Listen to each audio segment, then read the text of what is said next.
Okay, so let's begin. Actually, tonight I want to continue what we had started last week about divine command morality and specifically Akedat Yitzchak, the binding of Isaac.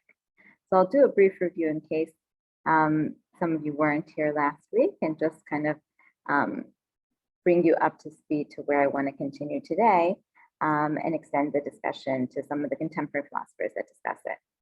So we were looking last Monday at the debate between divine command morality, whether God dictates morality or whether God's commands take morality into consideration. And we asked the question that we can trace all the way back to Socrates: is something moral because God commands it, or does God command that which is moral? And so divine command theorists or divine command moralists take the position that God dictates morality and anything he commands would therefore be moral. But opponents argue that that makes it somewhat arbitrary. And if God commands something really morally reprehensible, that would then be considered ethical just because God commanded it. And so there's a sense of arbitrariness and a sense of almost wrongness if God would command you to do something that would otherwise be perceived as immoral. So these opponents instead argue that there's an independent ethical standard that God takes into consideration within his commands. But the divine command moralists, the divine command theorists object to that position by saying if God takes into consideration some independent ethic, then that would detract from God's omnipotence, God's all-powerfulness, and would make God seem subordinate to something outside of him. So we then applied these two arguments, these two sides of the divine command morality debate, to questions on the Akedah, on the binding of Isaac. And we asked two questions. Number one, how could God command Abraham to slaughter his son or to commit an immorality? And we also asked, how could God go back on his earlier promise? Just one parak earlier, he had promised Abraham that his lineage would be through Yitzchak. So how could God right now, before Yitzchak was married and had any children, how could he, one parak later in parak Kafet, commands Abraham to slaughter his son? So we looked at first a contemporary philosopher named Michael Kierkegaard, who took the divine command theorist approach and argued that the Akedah was moral simply because God dictates morality. And we don't see Abraham contradicting or objecting or appealing to God with his moral conscience. We see him actively and quickly acquiescing to fulfill the command. And then we looked at some non-Jewish philosophers. Specifically, we looked at Christian philosopher Soren Kierkegaard. And Kierkegaard praises Abraham for engaging in what he calls the teleological suspension of the ethical. He praises Abraham for quickly following Hashem's commands and suspending his moral conscience, his ethical sense, for the sake of a higher telos, for the sake of a higher purpose, namely to fulfill God's command. But then we looked at, and this is where we ended last class, we looked at other contemporary Jewish philosophers' responses to Kierkegaard. And specifically, we looked at David Schatz. And we'll just go through that one more time just so that you can see it inside and pick up where we left off. So David Schatz, a contemporary Jewish philosopher, he teaches at Stern. He's written prolifically. A year after September 11th, he wrote a pamphlet, which was kind of like a Jewish response to September 11th on its first anniversary. And he talked about how to counteract religious fanaticism. And he used the Akedah as a case study for the Jewish responses or Jewish philosophical interpretations of the Akedah as a case study against religious fanaticism.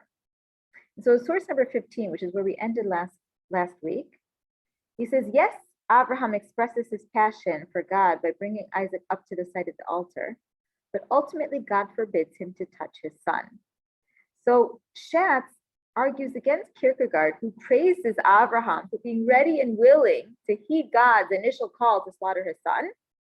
And Dr. Schatz says that Kierkegaard is missing the point. He's focusing on the wrong part of the narrative. He doesn't understand what the lesson of the Akedah is really trying to teach. By focusing on God's first call, when he tells Abram to go and slaughter your son, Kierkegaard is missing the climax of the narrative and the real lesson of the narrative, where God stops Abraham from actually going through with it, thereby teaching him a lesson of what religious worship really needs to entail. And so he says here in the second line of source number 15, he says, commitment to God may require readiness to do for God what God commands us, but God will not ultimately allow child sacrifice.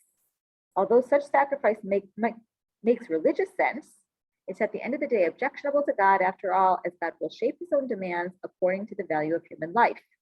The Akeda thus read testifies to God's wanting religious acts to be controlled by sanity, moral judgment, and compassion. The consequence is that we, emulating God, won't abandon morality and compassion either. In our lives, we'll find a way to have both, along with obedience.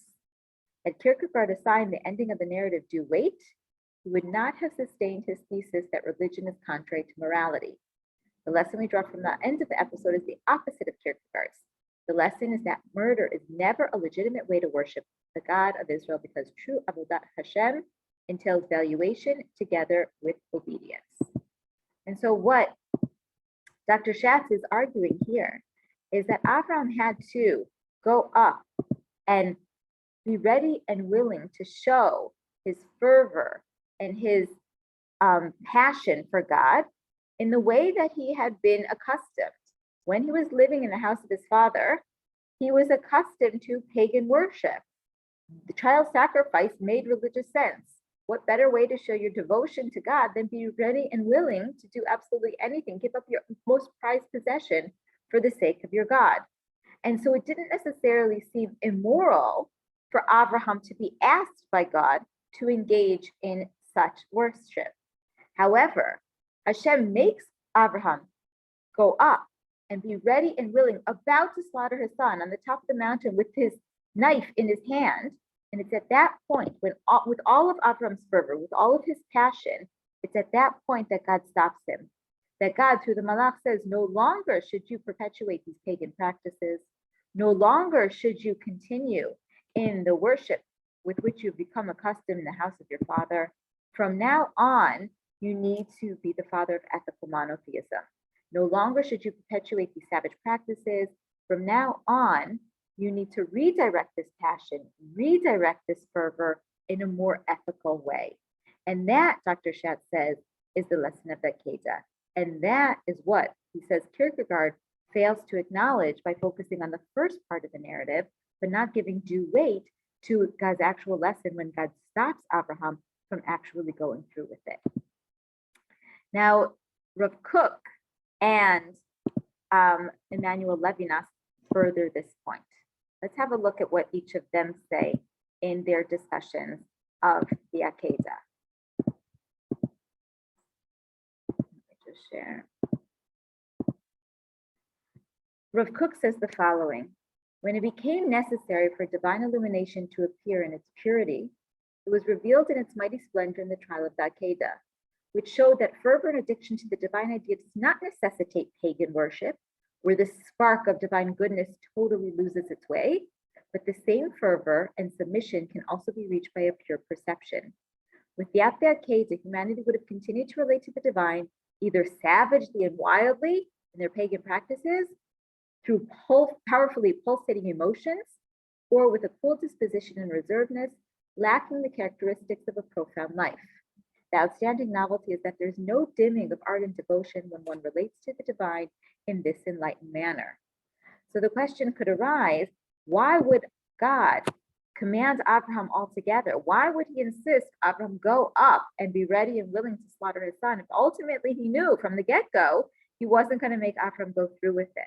And so what Rav Kook would argue is that he needed Abraham to muster up all of that courage, all of that fervor, all of that passion.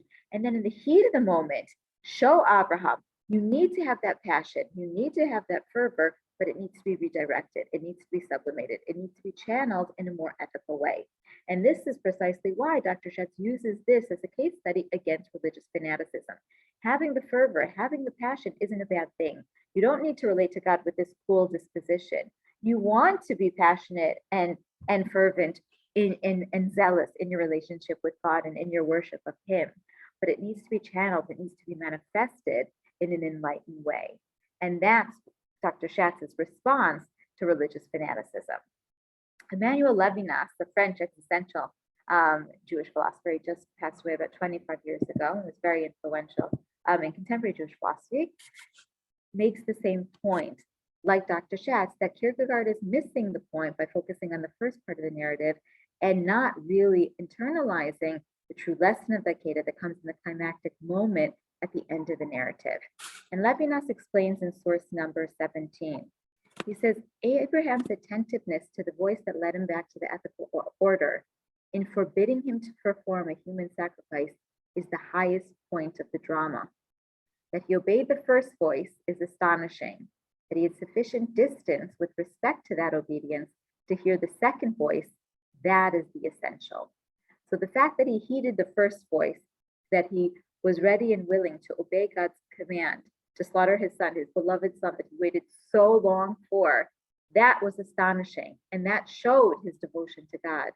But that he wasn't so fanatically focused on it, that he was able to have sufficient distance, that he was able to hear the second voice, hear the call to stop him from going through with it, and internalize the lesson that from now on, you're not going to continue those pagan practices that you were accustomed to. That when God said, Lech lecha me'artzecha, it didn't just mean go away from your physical homeland, but he's saying Lech lecha again in this final, in this culminating nisayon, in order to show now you have to deviate from your spiritual homeland, your spiritual background, what you've grown accustomed to with regard to religious worship. And from now on, you need to lead the nation in ethical monotheism, in worshiping God with the same fervence and zealousness and passion, but in a more enlightened, in a more ethical way.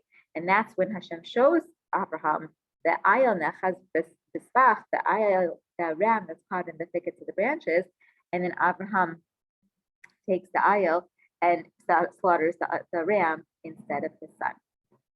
So we see that Kierkegaard was missing the point of the Akedah, but the true focus, the true lesson that Abraham needed to learn was that he needs to assert and listen to his rational, to his moral consciousness, and that from now on, God's commands will reflect morality. Now, this relates back to what we were discussing in our first unit that we discussed in the first few classes when we looked at the Gan Eden narrative, and specifically when we looked at the debate between personal autonomy versus religious authority. If you have a look in the next three sources, you can see contemporary moral philosophers, and they relate to the Akedah back to this debate, philosophical debate between personal autonomy and religious authority. Have a look first at Ronald Green. Ronald Green, a contemporary moral philosopher, in his interpretation of the ethics of the Akedah, says the following. He says, rather than involving the suspension of the ethical, which is what Kierkegaard argued, or praised Abraham for doing, a teleological suspension of the ethical, suspending his moral conscience in order to heed God's call. Green is responding to Kierkegaard by saying, rather than involving the suspension of the ethical, this episode is viewed by Jewish writers as involving a moment of supreme moral responsibility on the part of both God and man. This treatment of the biblical episode points up a central fact about the Jewish tradition. Although Judaism is unquestionably an ethical tradition based on the divine command, it is also a tradition of human autonomy and reason. So Ronald Green is saying that the debate is not that you have to either heed God's call or listen to your moral conscience. The point of the Akedah, the lesson of the Akedah, is saying that God's command will take into consideration morality, and therefore one could follow his reason and his autonomy, which will be consistent with God's command. Avi Sagi and Daniel Statman, two Israeli moral philosophers, argue similarly in their interpretation of the Akedah. And they say, in sum, the claim that human beings must obey God unconditionally and perform certain acts because God has ordained them does not contradict the claim that God commands these acts on the basis of their intrinsic moral value. Hence, the claim that the commandments have reasons does not contradict the claim that the human duty to obey these commandments is not contingent on these reasons, but relies on the acknowledgement of God's absolute authority. So we talked about this in the last source that we looked at in the previous unit on personal autonomy and religious authority. We can understand reasons for the commandments, ta'amei hamitzvot, and we can use those reasons to motivate and to understand our actions, yet we can still ultimately follow the mitzvot because God commanded them. So it's not mutually exclusive. It's not that you have to heed the God's command or follow your autonomy and your reason, but God's command could reflect reason and morality. And this final source by Ronald Green, again, focusing specifically on the Akedah and this reconciliation between autonomy, morality, reason, and God's command, says the following in source number 20. He says, this means that in seeking to understand historical religious traditions in rational terms, it is too simple to dwell on claims about the supremacy of revelation over human moral reason. Rather, we must always look to the content of revelation and to the nature of its source if we are to begin to appreciate the complex ways in which rational considerations underlie and shape religious thought. What Judaism's treatment of Genesis 22, the Akedah story, shows is that an intensely moral intentionality can inspire and lie behind fervent emphases on God's will. The divine command and rational morality are fused together by an understanding of God's character that removes any possibility of his transgressing the dictates of informed human conscience. So again, those three sources are showing that it doesn't have to be one or the other, but rather one could follow God's laws and do it in order to heed divine authority, but at the same time reconcile that with human morality and reason and autonomy. So we can see how the debate between divine command and morality can relate back to the debate between personal autonomy and religious authority. So going back to the first source that we looked at, I just want to kind of round out our discussion of divine command morality.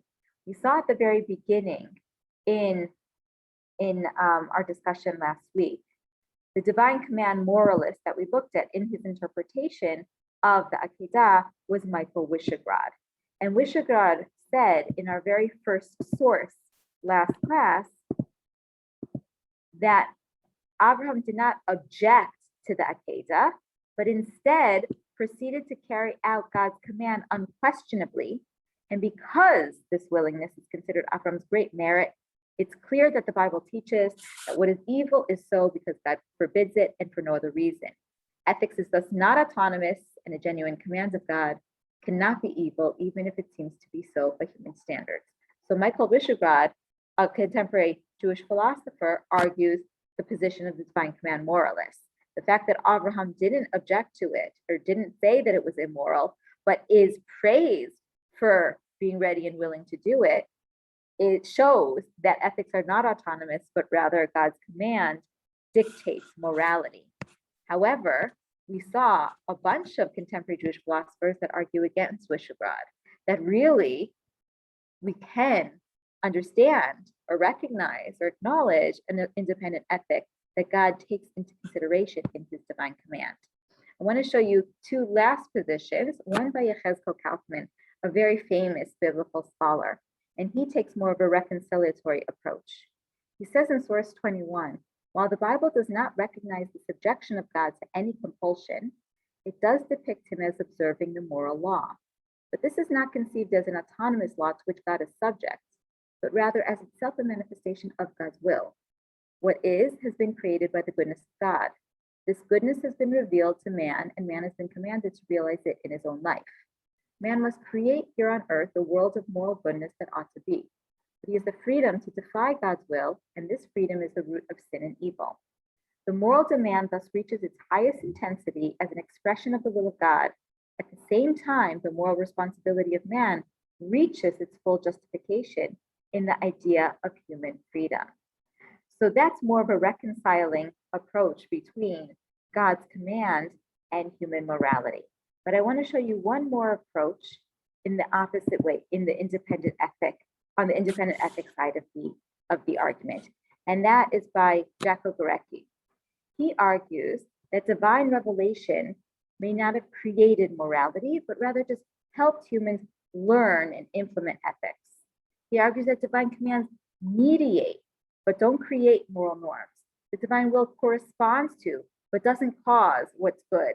And the divine nature instantiates, but doesn't define the property of goodness. So divine commands do not ultimately create the moral order. Rather, humans who determine what's good by referring to the divine commands, which in turn are called good because they correspond to the moral order to which humans have access through divine revelation. Have a look how Jacko argues this. And this is the independent ethic approach. He says, even though the moral order is presented in the Hebrew Bible as existing independent of the divine will is still believed to be humanity's only access to that order. The deity is thus assumed to function in relation to the moral order as an instructor, a mediator, a judge, and an authority on right and wrong, but not as its creator. So we see here a number of different approaches with regard to the divine command morality debate. Some argue that God dictates morality and is therefore anything that God says is moral becomes moral, and that's how they interpret the Akedah. Whatever God commands is the standard of morality. Other interpreters say no, God doesn't dictate morality. It'll make it too arbitrary and it can make things that are really immoral seem moral. Rather, God's commands take into consideration an independent ethic, and through God's commands, we are guided in the moral path, not because God dictates that morality, but rather because God's commands are consistent with and teach that morality. And so those philosophers argue that the point of the Akedah was when God stopped Abraham from going through with the child sacrifice and taught him what it means to worship God in a moral and an enlightened way. I want to extend this argument of divine command morality now. We looked at it from a narrative perspective of the Akedah. I want to extend it now to a legal perspective, or to apply this to a law. And one of the most challenging commands, seemingly immoral commands in the Torah, is the command to destroy Amalek. So I want to look at these two positions of divine command morality with regard to this eternal imperative to destroy Amalek. So we see this, and we read this on Parshat HaChodesh. We see this command in Sefer Dvarim, in Parak Kaf Hey. You're familiar with it because I'm sure you've all been to Shul during Parshat Zachor. And we read at the very end of the Parsha, in Dvarim, Zachor et asher asa lacha Amalek b'derech b'tzetchem miMitzrayim. Remember what Amalek did to you by the way as you were coming out of Egypt. Asher karcha b'derech v'yizanev b'cha kol nechashalim acharecha v'ata ayef v'yageh v'lo yirei Elohim. How Amalek, the nation, met Bnei Israel on their way out of Mitzrayim, and they struck the Nechashalim, the weakest among the people, among Bnei Israel who were leaving Egypt, that were lagging, that were kind of straggling in the back, the faint, the tired, below Yirei Elohim. And Amalek did not fear God. We're going to see what this means in a few minutes. V'haya, v'haniach Hashem Elohecha lecha mikol oivecha misaviv. Therefore, when Hashem gives you rest from all your enemies in the land of Israel, in the land that Hashem gives you to inherit, look at the last part of this command. You should erase or blot out the memory of Amalek from under the heavens. Don't forget. So the question of divine command morality that rises is this eternal command to destroy Amalek, including all of the Amaleki descendants, including infants, including those who weren't involved in this biblical account, is this justified? Is this ethical simply because God commanded it? Or does such a command consider some autonomous standard of morality? And if so, what is it? Okay, so again, we're applying the divine command morality debate to this command to destroy Amalek. So we just see at the very end of the pasuk, Yetet, you need to erase the memory of Amalek from under the heavens. You can't forget. So it's a very ambiguous command, and it seems to be challenging morally, right? Maybe we can understand why it would be appropriate or justified to destroy the people that were involved in the Amalek, in the Yetziat Mitzrayim, that were involved in attacking the Nachashalim, the weak at the end of that were lagging behind in Mitzrayim. But what about the all of the future descendants?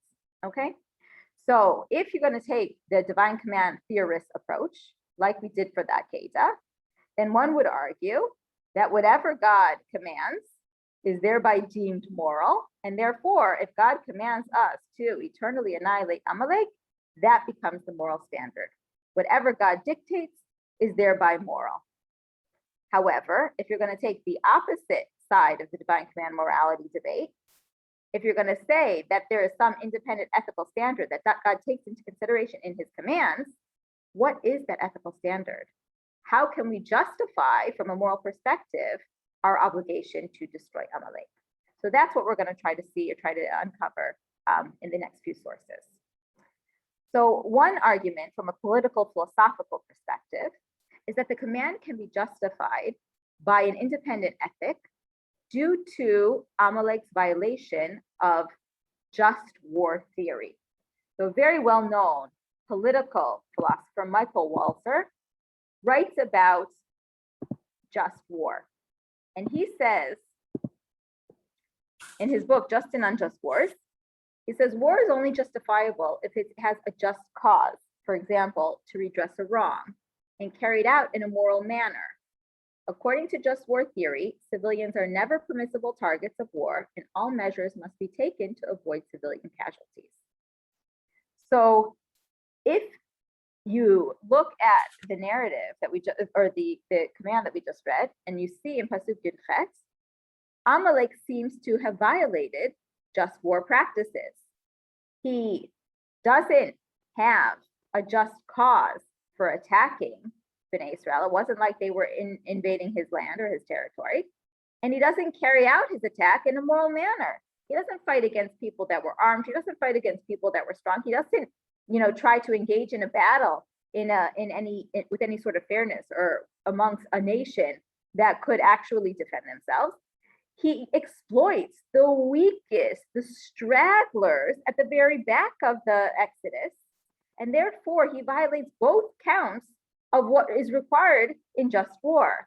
He's not justified because he doesn't have a just cause, and he carries it out in the most immoral of manners, just attacking the weakest amongst Bnei Israel.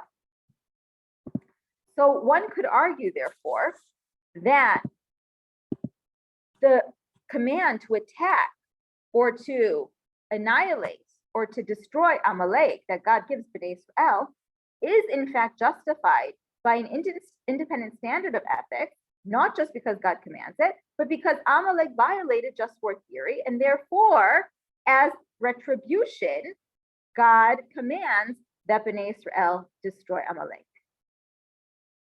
So we can understand that from a philosophical and from a moral perspective. Additionally, upon witnessing Yetziat Mitzrayim, the rest of the nations feared God. They saw God's miraculous salvation of Bnei Israel from Egypt, from the slavery, from the oppression by the Mitzrayim. And they saw the miraculous way that not only were Bnei Israel taken out through the Yam Suf, but also all of the afflictions that God imposed upon the Mitzrayim. And as a result of witnessing this, the rest of the nations feared God. And we see this in Az Yashir that we say during davening, and also what we read, the original source of Az Yashir from Parshat Shalach, right after the Kriyat Yam Suf. And so we see in Az Yashir, we see the Torah describing the dread that was imposed on Bnei Israel as a result of what they witnessed, the salvation of Bnei Israel through Yetziat Mitzrayim. And so we see, this might sound familiar to you from just saying Az Yashir and Tfilot. In Shemot Parak Tedvav, Shimu Amim Yergazun Chilach Chaz Yoshvei Peleshet, Az Nifalu Olafei Adom Elei Moab Yochzei Mera'ad, Namogu Po Yoshvei Canaan, Tipol Elehem Ematzah B'Pachad B'Gdol Zoracha Yitnu Ke'eben Ad Yavuamcha Hashem Ad Yavuam Zu Kanita. So in Az Yashir, as Bnei Israel are leaving Mitzrayim and they're joyous in God's salvation and their liberation from their slavery, the Torah describes in this Shira of salvation, the song of salvation, the song of praise and thankfulness. The Torah describes the peoples, the other nations have heard, they trembled, pangs have taken hold of the inhabitants of the other nations. Then were the chiefs of Edom afraid, the mighty men of Moab trembling took hold of them. All the inhabitants of Canaan melted away. Terror and dread fell upon them by the greatness of Hashem's arm, till all of Bnei Israel passed over, till the people passed over that Hashem has redeemed. And so we see in Az Yashir, as a result of Yetziat Mitzrayim, we see that all of the nations, upon witnessing the mass exodus, felt dreadful, fearful, intimidated, and kind of retreated from Bnei Israel. However, unlike the other nations, Amalek was not seized by this fear or this dread of God, even though they also witnessed God's miraculous exodus of Bnei Israel. And Midrash compares Amalek's attack on the Nechashalim, on the weak of Bnei Israel, like one who jumps into a bath of boiling water, which no being can enter due to its heat. And even though he gets burned, he makes others think that it's cooler than it actually is. So as opposed to the rest of the nations, Amalek was not intimidated by the awe of God that kept all of the other nations in check and caused all of the other nations to retreat from before Bnei Israel. And that's what it means, according to what we're going to see in a minute, Nachum Sarna. That's what it means when it says in our first source, when Hashem described Amalek exploiting and attacking the Nechashalim, the weak of Bnei Israel, and it says, V'lo yirei Elohim, and he didn't fear God. So as opposed to the rest of the nations that were intimidated and backed off of Bnei Israel as a result of the intimidation that Hashem showed them by miraculously redeeming Israel, all of them had yirah, except for Amalek, who attacked Bnei Israel because he didn't have any yirei Elohim. So he resorted to these unjust measures against God's nation. Have a look at how Nachum Sarna explains what Yirei Elohim entails, what Yirei Elohim means. Nachum Sarna explains, fear of God, Yirei Elohim, is used in the Bible to denote positive ethical behavior. It doesn't just mean you fear Hashem religiously, but it connotes positive ethical behavior, not necessarily religious. When a situation arises in which someone has an opportunity to exploit the weak or defenseless, but instead exercises moral integrity, the phrase Yirei Elohim is used. I'll give you an example of this. In the beginning of Sefer Shemot, the Miyaldot, the midwives who were helping Bnei Israel's women give birth, there's a machloket over whether or not they were Jewish. Some opinions say that these were Egyptian non-Jewish midwives that were assigned to help the Jewish women give birth. And accordingly, they are described as Yirei Elohim. It doesn't necessarily mean that these midwives feared Hashem, but rather these midwives acted with positive ethical behavior, meaning they were Yirei Elohim. They acted morally in a way, as Sarna says, when a situation arises in which someone had an opportunity to exploit the weak or defenseless, but instead exercises their moral integrity. So the Miyaldot are a perfect example of this. They had the ability to, and it would have been easier for them to exploit the weak or defenseless of Bnei Israel, the women, how could you be more vulnerable than giving birth? But instead of exploiting the weak and defenseless, these women, by following Paro's decree to kill the Israelite babies, the Israelite male boys, Israelite male boy babies, instead they acted Instead they acted with positive ethical character and behavior.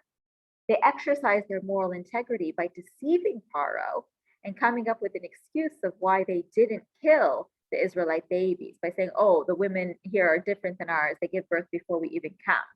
And so here we see the nature of Yireh Elohim. It doesn't necessarily mean fearing Hashem. It means being moral, acting with positive ethical behavior.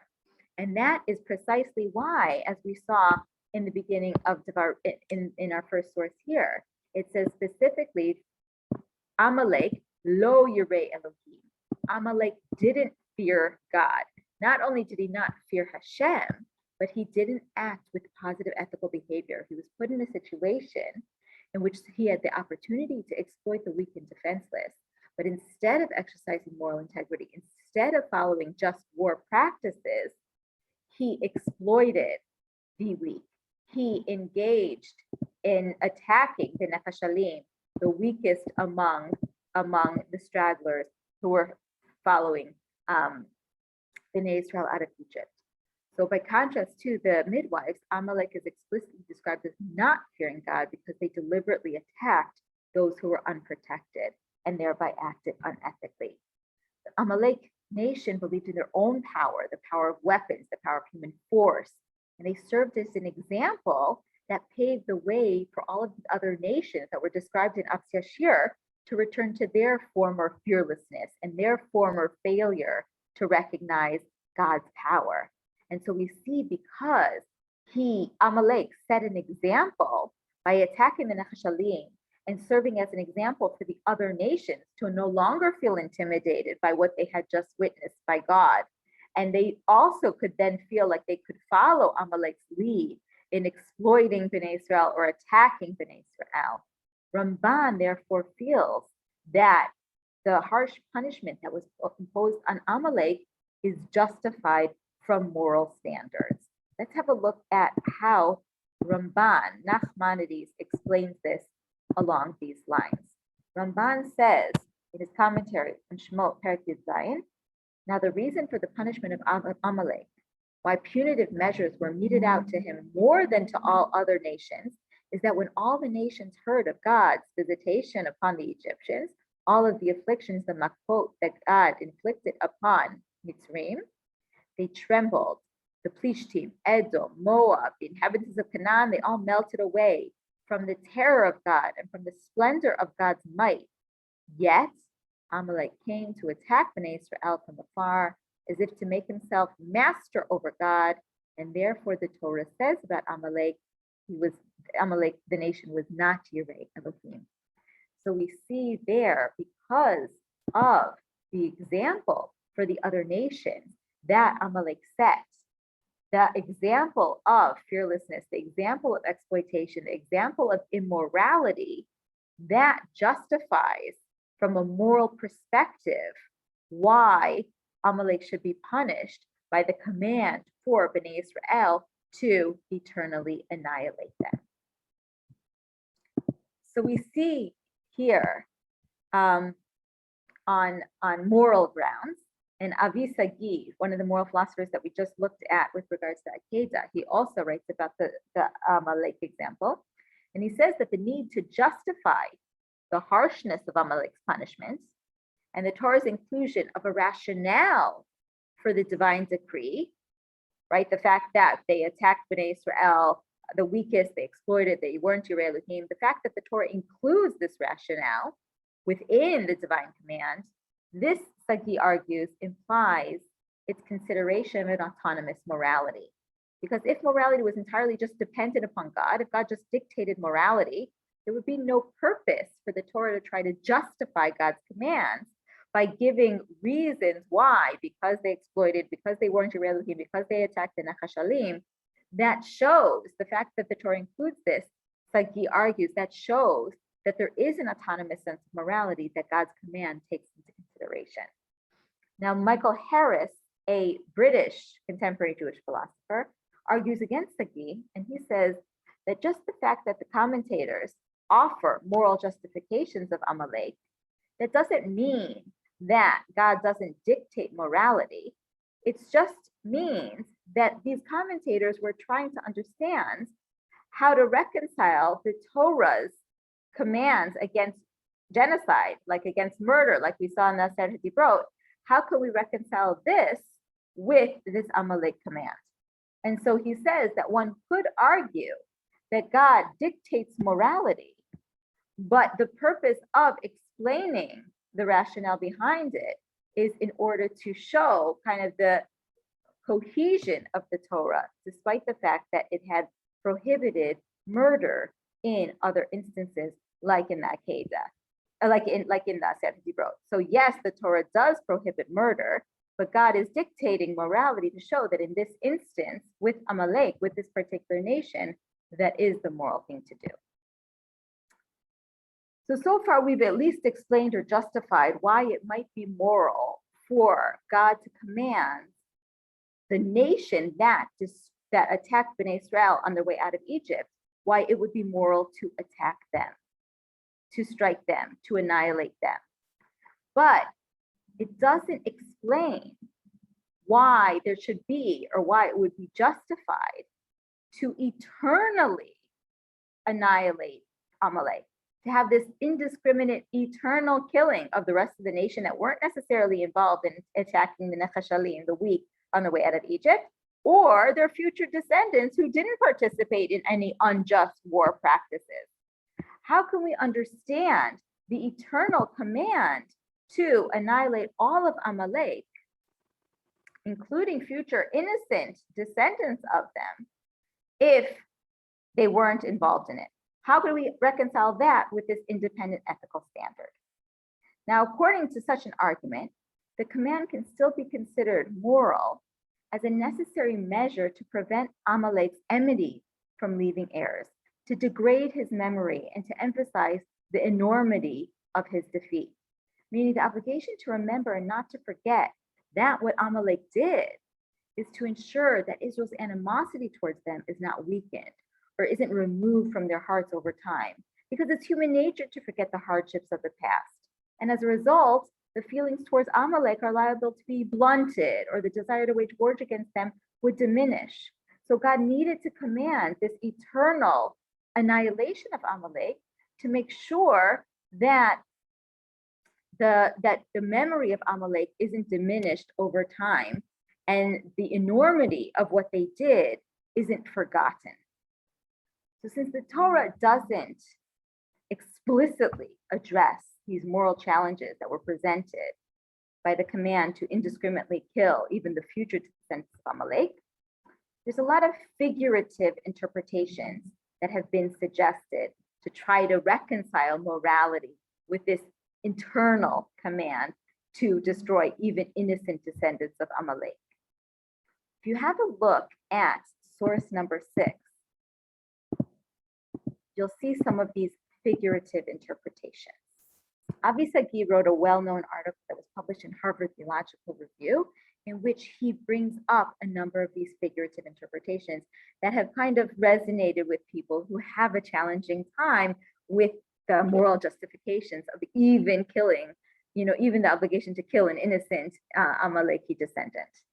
And so Sagi explains that Amalek's act and punishment can be understood not literally as the text implies, but rather figuratively, as reflecting a struggle between good, represented by Israel, and evil, embodied by Amalek.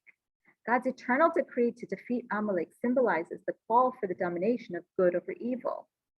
Similarly, the Zohar views the biblical episode as a metaphysical struggle in the divine world between sphirot, divine emanations, and forces of impurity.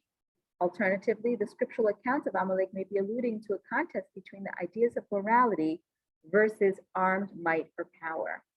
So according to these figurative interpretations, these are suggestions of these symbolic approaches that all characterize Amalek as some evil and therefore justifies its annihilation for autonomous moral reasons independent of God's command. in an effort for good to prevail over evil.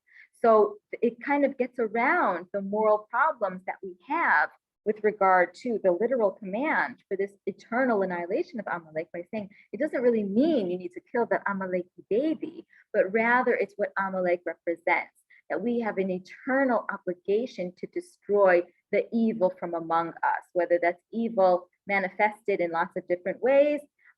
Good needs to prevail over evil, and one needs to fight against evil, however that is manifested or however we encounter that in our life. However, even though these figurative interpretations kind of like get around some of the moral problems of the literal interpretation of destroying or of attacking the future descendants of Amalek, they're not necessarily true to the text. They do diverge far from a literal understanding of the text. And so halachic readings have also been suggested in an effort to reconcile morality with the literal biblical command. Now, Rambam, Maimonides, explains that the command is only enforced in the future if future Amalek descendants are offered peace but refuse. If you have a look at Rambam's interpretation, this is from his Mishnah Torah in Hilchot Malachim. He explains how he interprets the commands in order to get around this moral problem. And Rambam in the Mishnah Torah says, in a war waged against the 7 nations or against Amalek, if they refuse to accept the terms of peace, none of them is spared, as it is said, and now Rambam quotes our pasuk from Dvarim, but of the cities of these peoples you shall save alive nothing that breathes. So too with respect to Amalek, it said, blot out the remembrance of Amalek.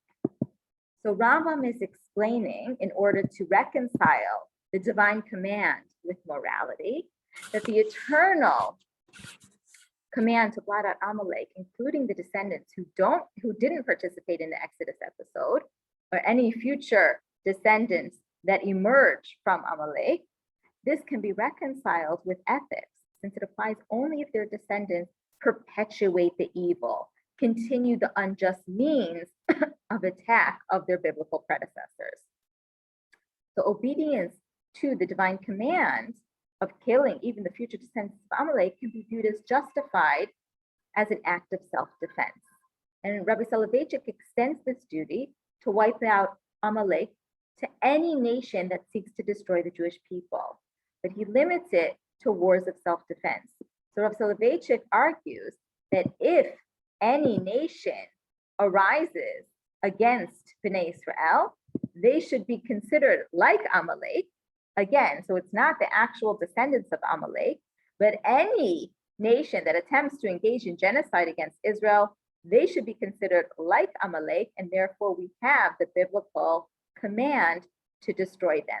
So again, it's not the descendants of Amalek, it's just anyone who perpetuates the evil of Amalek, who engages in the unjust war practices, who are offered peace but refuse, you are entitled, you are justified from a moral perspective to annihilate. So again, we see the two sides of the debate and the different interpretations with regard to how to reconcile or how to deal with morality and divine command. We saw the divine command theorists interpret God's command to destroy the nation of Amalek, including its descendants. We see them arguing that it's moral because God dictates morality, and subjecting God to any sort of autonomous or outside moral standard would limit God. But we see the opponents of divine command morality offer justifications for the command regarding the nation that unjustly attacked Bnei Israel during Yetziat Mitzrayim. And they limit the commands regarding the descendants of Amalek just to those who perpetuate those unjust practices that the original Amalek nation used in order to attack Bnei Israel, and therefore they preserve an independent standard of ethics, and they reconcile God's command with this autonomous morality. So I want to extend this idea of divine command morality in this debate a little bit further in preparation for what we're going to be looking at next week. And so we saw the debate over whether or not God's commands dictate morality. But I want to extend this to the notion of divine justice. How do we understand God's justice in general and specifically in different episodes in the Torah? Does the divine will dictate justice, or is God subject to some external standards of justice? Now, throughout the Torah, God is characterized as a just God, as a righteous God who exacts fair just retribution. He rewards the righteous. He punishes the wicked. He's described as a God of tzedek and mishpat throughout the Torah in many different instances. However, does divine justice always reflect just retribution? There seems to be a number of biblical stories that challenge this conception of this fairness or this justice in God's actions. For instance, in the very first reference to mishpat, to judge justice in the Torah, we see in Bereshit Perek Yud-Chet, Abraham objects to the fairness of God's plan to eradicate the righteous among the wicked in Sodom. And we see that he engages, Abraham challenges Hashem. He says, is the God of the earth not going to engage in justice? And he goes through this whole negotiation with God in order to make sure that God doesn't kill the innocent among the wicked in Sodom. And then we see other instances that where the biblical conception of divine justice as just retribution is further called into question, specifically with regard to the prosperity of the wicked and the suffering of the righteous. Even though we think of God and God is described as fair in his retribution, rewarding the righteous, punishing the wicked, is not always the case. There are instances where we seem to see miscarriages of justice. For instance, in the story of Yonah, the sinners of Nineveh don't receive what they deserve, despite Yonah, the prophet's desire for strict retribution. And we see the converse is true in the book of Eov. Eov is described at the very beginning of the narrative, in the prologue, in the very first parak. He's described as Tam, V'yashav, V'yarei Elohim V'sor Me'ra. He's described as wholehearted and upright, fearing God, shunning evil, but all sorts of seemingly undeserved afflictions befall him. So what I want you to think about for class next week is, how do we understand the nature of God's justice? Does God dictate justice, and therefore whatever God does, whatever he imposes upon somebody, whether it seems to us as the wicked prospering or the righteous suffering, whatever God deems as just, or whatever God imposes upon somebody is therefore just like we saw the divine command theorists assert for morality, that whatever God dictates is thereby moral, is whatever God imposes upon somebody thereby just? Or does God take some sort of standard of justice into consideration when he imposes rewards and punishments on the individual or on the nations? And how can we understand from a moral perspective seeming miscarriages of justice? How can we understand the prosperity of the wicked? And more troubling, how can we understand the suffering of the righteous? So we'll have a look at both Yonah and we'll start looking at the story of Eov and discussing the most significant, I think, problem in philosophy, the problem of evil, and how can we reconcile the nature of evil with God being a benevolent God. So we'll have a look at both of those stories, as well as the nature of Mishpat and the story of Sodom next week. Have a great week. Have a good night. And hopefully I'll see you next Monday. Okay, thank you. Bye. Good night. Good night.